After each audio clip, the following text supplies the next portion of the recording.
There is a fruit so sweet that when you bite into the dried version, your brain cannot tell the difference between it and raw honey. Same caramel sweetness, same thick, dense, golden flavor. Same immediate sugar rush that hits the back of your tongue and spreads forward like warm syrup. Except it is not honey.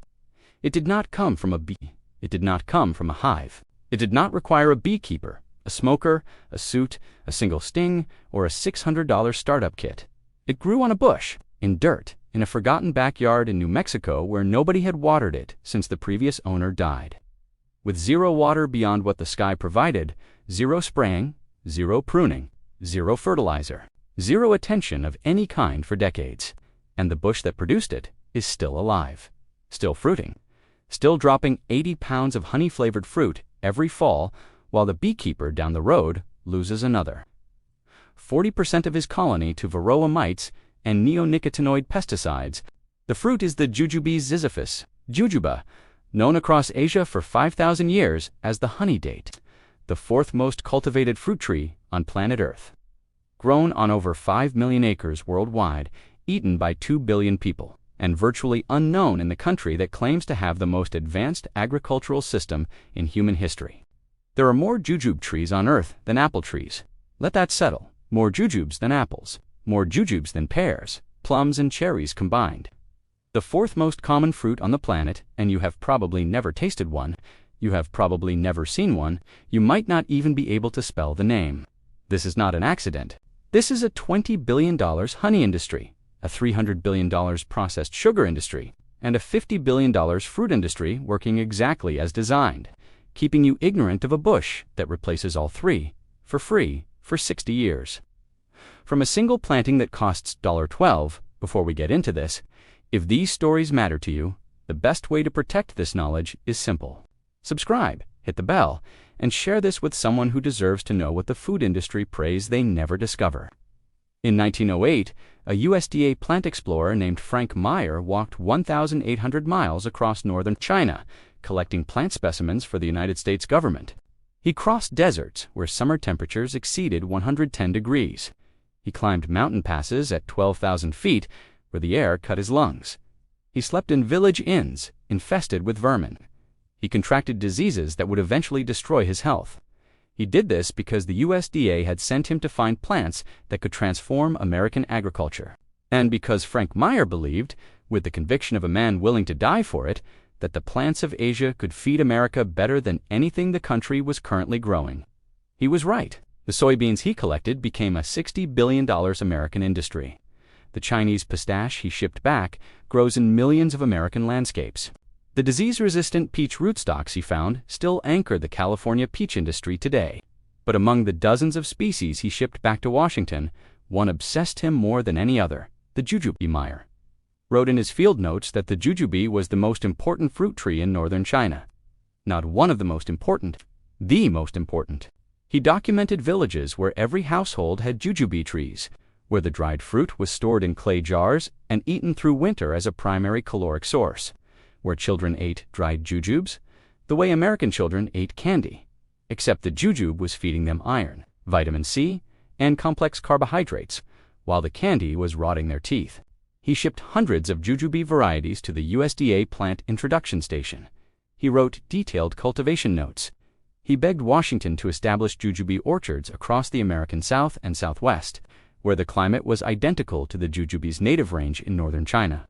The USDA received the specimens. They planted some at research stations in Texas, Georgia, and California. They distributed a few to curious farmers who sent enthusiastic reports about a fruit tree that survived Texas drought without irrigation and produced sweet fruit with zero spraying. The early results were so promising that a small jujube research program was established at the USDA station in Chico, California. Then funding was redirected. The apple industry needed research dollars. The peach industry needed breeding programs. The citrus lobby wanted pest control funding.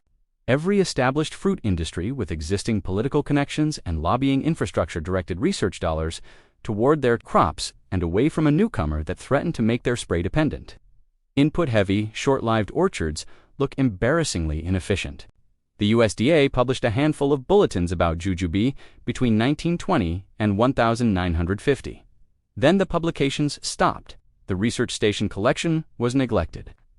Several irreplaceable varieties that Frank Meyer had risked his life to collect died from lack of basic maintenance, not from disease, not from pests, from neglect. A government that spent billions subsidizing apple, peach, and citrus production could not fund a single technician to water the jujube collection. And then they moved on. The most promising fruit tree that Frank Meyer risked his life to deliver was filed away, underfunded, and gradually forgotten. Meyer himself drowned under mysterious circumstances in the Yangtze River in 1918 at age 43. The man who walked across China to bring America its most valuable fruit never saw it planted at scale. Some historians believe he was murdered. The case was never solved. And the fruit he died collecting is still virtually unknown in the country he died serving. Here's what Frank Meyer knew about this fruit that the American food industry needed you to never learn. The jujube fruit, when dried naturally on the branch, transforms into something that has no equivalent in Western agriculture. The moisture drops from 80% to less than 20%. The sugars concentrate, the flesh turns from crisp apple texture to dense, chewy, honey-like caramel. The flavor is a combination of dates, honey, and caramel apple with hints of cinnamon. The nutritional density multiplies as the water leaves. A 100-gram serving of dried jujube contains 79 grams of carbohydrates for immediate energy, 250 to 300 calories, 69 milligrams of vitamin C, nearly the entire daily requirement, significant iron at 1.2 milligrams per serving, potassium at 250 milligrams, and a suite of bioactive compounds that Chinese medicine has relied on for 5 millennia. Honey contains 82 grams of sugar per 100 grams. Jujube contains 79 grams of carbohydrates per 100 grams, but with fiber, vitamins, minerals, and antioxidants that honey does not contain. Honey provides empty calories and antimicrobial properties. Jujube provides equivalent sweetness plus nutrition plus medicinal compounds. The jujube is not a replacement for honey. It is an upgrade. And here's the difference that destroys the economics of the honey industry. One bee colony produces 30 to 60 pounds of surplus honey per year under good conditions. A colony costs $200 to $400 to establish. It requires a beekeeper with specialized knowledge, equipment, and ongoing disease management. Varroa destructor mites kill 40 to 50% of managed colonies annually in the United States. Colony collapse disorder has devastated commercial beekeeping for 20 years. The American bee population has declined by 60% since 1947. Beekeeping is getting harder, more expensive, and more unpredictable every year. The honey supply is shrinking. Prices are rising.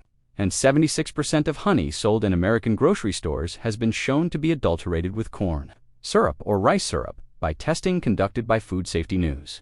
3/4 of the honey you buy is not real honey. You are paying $12 per jar for flavored corn syrup in a bear-shaped bottle. The fraud is so widespread that the term honey laundering has entered the food safety vocabulary. Chinese honey, which dominates global supply, is routinely shipped through third countries like India and Vietnam to disguise its origin and avoid tariffs. Imposed after dumping investigations, the honey on your shelf may have traveled through 3 countries and 2 shell companies before reaching the bear-shaped bottle, and it may contain 0 actual honey. In 2018, the European Commission tested 320 honey samples imported into the EU. Nearly half were adulterated. The global honey supply is fundamentally compromised. You are paying premium prices for a product that may not be what the label claims. Meanwhile, a bush that produces genuine, unadulterated, 100% pure sweetener sits waiting in a nursery catalog for $12. Now consider the jujube bush. One mature jujube produces 40 to 100 pounds of fruit per year. It begins producing in year 2 from planting. It reaches full production by year 4 to 5. It continues producing for 60 to 100 years. Some documented specimens in China have been producing for over 300 years. The bush costs $12 to $25 from a nursery. It requires no specialized knowledge, no protective equipment, no disease management program, no varroa mites, no colony collapse disorder, no beekeeper certification, no annual hive inspections, no queen replacement, no winter feeding. You plant it, You wait 2 years. You harvest 80 pounds of honey-flavored fruit every fall for the rest of your life. Then your children harvest it. Then their children harvest it. The bush survives temperatures from -20 degrees Fahrenheit to 120 degrees Fahrenheit. It survives drought that kills every other fruit tree in the orchard. Its root system penetrates so deep that once established, it finds water that surface-rooted crops cannot access. Farmers in the Gobi Desert grow jujubes commercially in areas that receive less than 8 inches of rain per year. 8 inches. The Sahara receives 3 inches. The jujube grows in conditions one step removed from the driest desert on Earth. It has 0 significant pest problems in North America. 0. No codling moth destroying the crop the way it destroys apples. No brown rot collapsing the fruit the way it collapses peaches. No spotted-winged Drosophila laying eggs in the flesh the way it devastates blueberries and cherries. No fire blight killing entire branches the way it kills pears. Nothing that jujube arrived in America without its native pests, and no American pest has figured out how to attack it.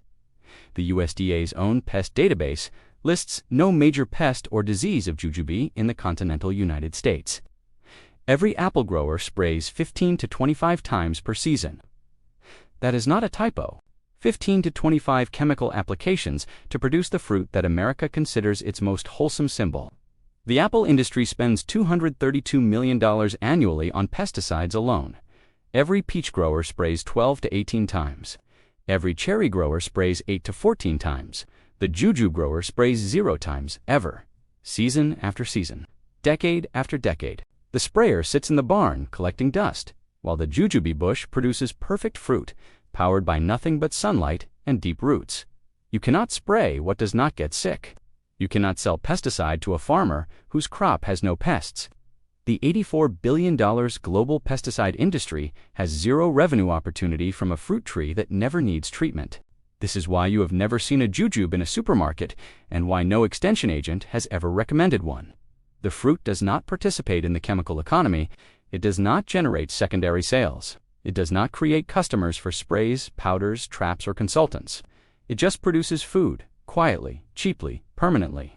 The Chinese understood this 5,000 years ago, and their relationship with this fruit puts American agriculture's ignorance into devastating perspective. In China, the jujube is not just a fruit. It is medicine, it is culture, it is history, it is identity. Chinese weddings include jujubes placed on the marriage bed as a blessing for fertility. Chinese New Year celebrations feature jujube cakes. Chinese herbal medicine practitioners prescribe jujube for dozens of conditions. Chinese soldiers carried dried jujubes as rations for 2,000 years because the fruit stored indefinitely, weighed almost nothing, and provided rapid energy and nutrition that kept armies marching when grain supplies failed. The Xinjiang region of northwestern China produces the finest jujubes in the world. The desert climate, blazing heat, extreme temperature swings between day and night, and minimal rainfall create conditions that concentrate sugars to levels that make other growing regions jealous. Xinjiang jujubes sell for $15 to $40 per pound in Chinese markets. Premium varieties sell for $80 per pound. The most expensive dried jujubes in China cost more per pound than premium coffee, and people pay willingly because the quality is extraordinary. The Comporta Materia Medica, the foundational text of traditional Chinese medicine compiled during the Ming Dynasty, lists jujube as one of the 5 most important fruits in Chinese pharmacology. It was prescribed for insomnia, for anxiety, for digestive disorders, for immune support, for blood building in anemic patients. Chinese physicians did not consider jujube a food. They considered it a drug that happened to taste like honey. Modern science has validated nearly every traditional claim. A 2017 study published in the journal Molecules identified over 200 bioactive compounds in jujube fruit, including triterpenic acids, flavonoids, polysaccharides, and alkaloids. The sheer chemical complexity dwarfs any single conventional fruit. A 2015 randomized controlled trial published in the Journal of Ethnopharmacology demonstrated that jujube seed extract significantly improved sleep quality in patients with chronic insomnia. The effect was comparable to pharmaceutical sleep aids without the side effects, without the dependency, without the $4 billion that the American sleep aid industry generates annually from pills that leave you groggy and addicted. A 2019 study in the journal Food and Function found that jujube polysaccharides stimulated immune cell activity by 40 to 60% in laboratory conditions. The fruit does not just feed you, it activates your immune system while feeding you. A 2020 meta-analysis in complementary therapies in clinical practice compiled results across 26 clinical studies and concluded that jujube demonstrated significant anxiolytic and sedative properties, anti-anxiety effects. From a fruit that grows on a bush that you can plant for $12. The pharmaceutical industry sells anxiety medication generating $3.6 billion in annual U.S. revenue. Sleep medication generates $4 billion. A bush, producing fruit with clinically demonstrated effects on both conditions, grows for 60 years in your backyard for the cost of a fast food meal? The math explains the silence. Here is what makes the suppression of jujube in America different from any other plant this channel has covered. The jujube was not banned, it was not criminalized, it was not made illegal. The mechanism was more elegant and more effective than any law. It was simply never introduced to the supply chain. American supermarkets carry approximately 400 produce items. Jujube is not among them. Not because consumers would reject it, because no commercial jujube supply chain exists in America. No commercial orchard network, no distribution infrastructure, no packaging line, no shelf space allocation, no UPC code in the grocery database. The fruit that 2 billion people eat daily does not exist in the American food system. Not because it cannot grow here, it thrives here. USDA hardiness zones 6 through 10 cover the jujube's ideal range, encompassing the majority of the continental United States. It grows better in Texas than in Beijing. It grows better in Georgia than in Shandong province. The American South and Southwest are the ideal jujube climate on Earth. But building a supply chain requires investment. Investment follows profit projections. Profit projections follow market analysis. And market analysis for jujube shows a product with a 60-year productive lifespan, zero chemical input, requirements, zero pest management costs, and a bush that any homeowner can grow in their yard without purchasing a single product from the agricultural supply chain for the rest of their life. No investor funds that analysis. No corporation builds that supply chain. No board of directors approves the introduction of a product that eliminates the customer after one $12 purchase. The grocery store model depends on repeat transactions, weekly visits, perishable products that expire in days. The entire infrastructure of American food retail, from cold chain logistics to produce misting systems to expiration date labeling, exists to manage fragility, to profit from fragility, to ensure that you must return next week to buy what you consumed this week. The jujube bush is the opposite of fragility. It is permanence, and permanence is the enemy of every business model built on perishability. The American fruit industry is not designed to give you permanent food infrastructure. It is designed to sell you perishable products on a weekly basis forever. Strawberries that last for days, blueberries that mold in a week, peaches that require 20 sprays per season and a controlled atmosphere, supply chain spanning 3,000 miles. The system requires fragility. The system requires dependency. The system requires you to come back to the store next Tuesday. A jujube bush does not require you to come back. It requires you to show up once in October with a bucket. That is the entire transaction, once a year, for 60 years. The grocery industry cannot survive that model, so the grocery industry pretends the fruit does not exist. Meanwhile, in China, the jujube industry generates $9 billion annually. $9 billion. From a single fruit species, China cultivates over 700 named varieties. Some are the size of cherries, some are the size of small apples. Some ripen in August, some ripen in November. Some are bred for fresh eating, some for drying, some for juice, some for medicinal extract. The genetic diversity rivals anything in the apple or grape world, and America grows essentially none of it. There are fewer than 1,000 acres of commercial jujube production in the entire United States. China has 5 million acres. 1,000 versus 5 million. The country with the perfect climate, the agricultural infrastructure, and the consumer spending power to dominate global jujube production grows 0.02% of the world's supply. That is not a market failure, that is a market decision. A decision made by industries that cannot profit from a fruit that makes their products unnecessary. Now here's where I need to be straight with you, because hype without honesty is just advertising. Jujube is not a perfect honey replacement in every application. Fresh jujube tastes like a crisp, mildly sweet apple. It does not taste like honey until it is dried. The drying process concentrates sugars and transforms the flavor profile. If you want honey-like sweetness, you need dried jujube, not fresh. Jujube does not produce a liquid sweetener the way honey does. You cannot drizzle jujube on toast. You can blend dried jujube into paste, syrup, or butter that functions similarly, but it requires processing. Chinese cooks have done this for millennia using simple kitchen techniques, but it is not the same as opening a jar of honey. Climate matters. While jujube survives extreme cold and heat, it requires long, hot summers to fully ripen and develop maximum sugar content.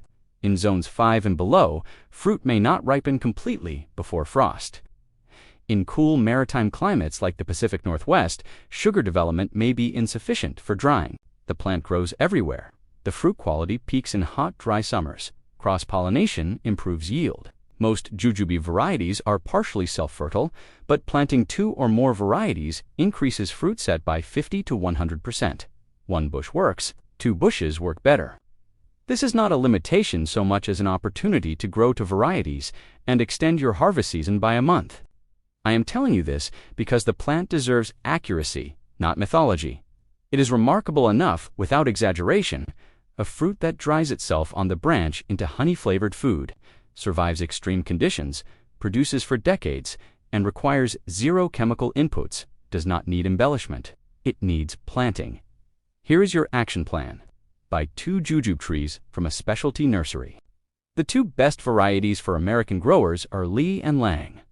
Lee produces large, round fruit, ideal for fresh eating and drying. Lang produces elongated, pear-shaped fruit with the highest sugar content for drying into honey dates. Plant both for cross-pollination and variety. Expect to pay $20 to $35 per tree. They ship bare root in spring. Plant in full sun, the hottest spot in your yard, the spot where the concrete reflects heat, the spot near the south-facing wall. Jujube loves heat the way blueberries love acid soil.